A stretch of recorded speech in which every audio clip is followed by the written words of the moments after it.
Hey everyone, मैंने देखा आप लोग कंप्लेन कर रहे थे कमेंट्स में कि 3 मिनट में जो वीडियो है वो म्यूट है रोजेस ऑफ स्नो के 9th पार्ट में। तो वो 3 मिनट को मैं यहाँ अपलोड कर दे रही हूँ। एक्चुअली मैं नेक्स्ट पार्ट ऑलरेडी बना चुकी हूँ, इसीलिए मैं इस पार्ट को वहाँ कंटिन्यू नहीं कर सकती, इसीलिए अलग से अपलोड कर रही हूँ। तो प्लीज़ इस पार्ट को उसी से कनेक्ट करना। जो म्यूट पार्ट है वो मैं यहाँ अपलोड कर रही हूँ, ठीक है। चलिए, तो 3 मिनट का जो पार्ट है उसे शुरू करते हैं।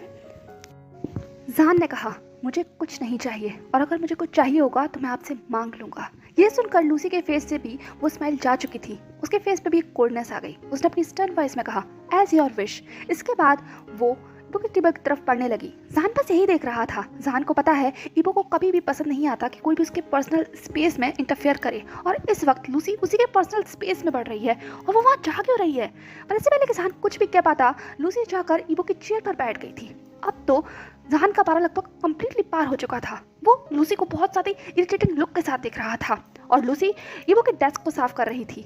जहान ने कहा, मिस लुओ, आप ये कर क्या रही हैं? आपको पता है ना, गाह को कभी भी अच्छा नहीं लगता कोई भी उनके पर्सनल स्पेस में इंटरफेयर करे या कोई चेंजेस करे, और आप कर क्या रही हैं? ये जहान बहुत ज़्यादा स्टर्न साउंड कर रहा था, रूड साउंड कर रहा था, और वो अब आगे आ गया था लगभग इबो की डेस्क के करीब। लूसी ने बहुत केयरलेसली कहा, क्या तुम्हें दिखाई नहीं दे रहा मैं क्या कर रही हूँ? और एक्सक्यूज मी, तुम क्या कह रहे हो? गा को पसंद नहीं है? हाँ, तुम्हारे गा को पसंद नहीं होगा किसी और का इंटरफेरेंस, पर मैं कोई और थोड़ी हूँ। मैं तो उसकी बेस्ट फ्रेंड हूँ। मैं इबो के लिए बहुत स्पेशल हूँ। शायद ये बात तुम नहीं जानते। मैं और इबो साथ साथ पढ़े हैं। क्या तुम्हें नहीं पता?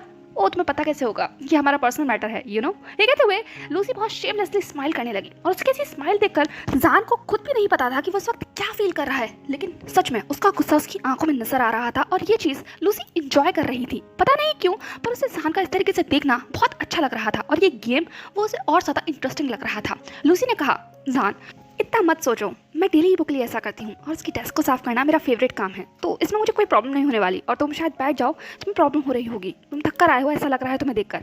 और अब मैं चलती हूँ, शायद ईबो को मेरी ज़रूरत होगी मीटिंग में, यू नो। उसके बहुत सारे डॉक्यूमेंट्स मेरे ही पास हैं ये फाइल के अंदर। ये कहते हुए लूसी ने वही फाइल उठा ली थी। जान सिर्फ लूसी को अपनी हेटफुल और हर्टफुल दोनों निगाहों से देख रहा था। उसके बाद लूसी ने अपने आप को उस टेबल से दूर किया और वो जान के पास आकर खड़ी हो गई थी, जैसे कि वो अपनी अथॉरिटी दिखा रही हो।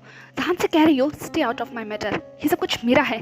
पर जान को ये सब चीज़ें बिल्कुल भी अच्छी नहीं लग रही थी। वो भी उतनी ही इंटेंसिटी के साथ लूसी को घूरने लगा, और उसका ग्लेयर देखकर लूसी को कहीं ना कहीं इरिटेशन तो फील हो रही थी, लेकिन दोनों के बीच में वो स्टेरिंग गेम कुछ देर तक चला। उसके बाद लूसी ने कहा, मैं इबो को पसंद करती हूँ, और ये बात तुम जितना जल्दी समझ लो उतना बहुत अच्छा है, और कहीं ना कहीं इबो भी मुझे पसंद करता है। इन फ्यूचर में हमारे रिलेशनशिप के लिए अच्छा होगा, क्योंकि मैं देख सकती हूँ तुम मुझे इतना पसंद नहीं करते, है ना जान? ये कहते हुए लूसी हंस रही थी, और जान इस वक्त क्या महसूस कर रहा है वो शायद उन्हें अल्फाज नहीं दे सकता था, क्योंकि ये इन्फॉर्मेशन उसके लिए जितनी ज़्यादा नई थी उतनी ज़्यादा हार्ट ब्रोकन थी।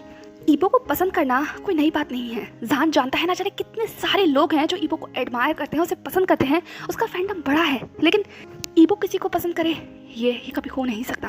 जान जानता है, लेकिन फिर भी पता नहीं क्यों लूसी के फेस के ये एक्सप्रेशन उसे यकीन करने पर मजबूर कर रहे हैं जो वो यकीन नहीं करना चाहता। और लूसी जान को इस तरीके से देखकर बहुत अच्छा फील कर रही थी, जैसे कि वो जीत गई हूँ। लूसी ने कहा, ठीक है मैं अब चलती हूँ यहाँ से। इसके बाद वो वहाँ से जा चुकी थी, और जान अपनी जगह पर ऐसे ही स्टंट खड़ा रह गया। बहुत देर तक वो वहाँ ऐसे ही खड़ा रहा, उसे खुद भी नहीं पता। और फिर उसके बाद वो अपने उस थके हारे कदमों के साथ वहीं काउच पर जाकर बैठ गया। उस काउच पर बैठकर वही उस बड़ी सी खिड़की से सामने की तरफ देखने लगा। उसके जहन में बहुत कुछ चल रहा था, उसे खुद भी नहीं पता एग्जैक्टली उसकी इमोशंस थे क्या, सैडनेस, हर्टफुल, या फिर इरिटेटिंग, या फ्रस्ट्रेशन, या फिर और कुछ। क्या क्या था उसके दिल में नहीं पता, पर शायद एक थकान थी, वो थकान जो ईबो के पीछे भागने की थी, और उस थकान ने अपना असर किया, और जान कब उस काउच पर ऐसे ही सो गया उसे खुद भी एहसास नहीं हुआ। और 1 घंटा ऐसे ही गुजर गया। 1 घंटे के बाद अब जाकर वो ऑफिस का गेट खुला था, जिसके गेट खुलने का इंतजार न जाने जान कब से कर रहा था, पर अफसोस वो ऑलरेडी सो चुका था। और जान को इस तरीके से अपने काउच पर सोता हुआ देखकर इबो एकाएक अपनी जगह पर स्टंट हो गया। वो गेट पर ही रुक गया। वो बिल्कुल भी इमेजिन नहीं किया था कि जान यहाँ क्या कर रहा होगा।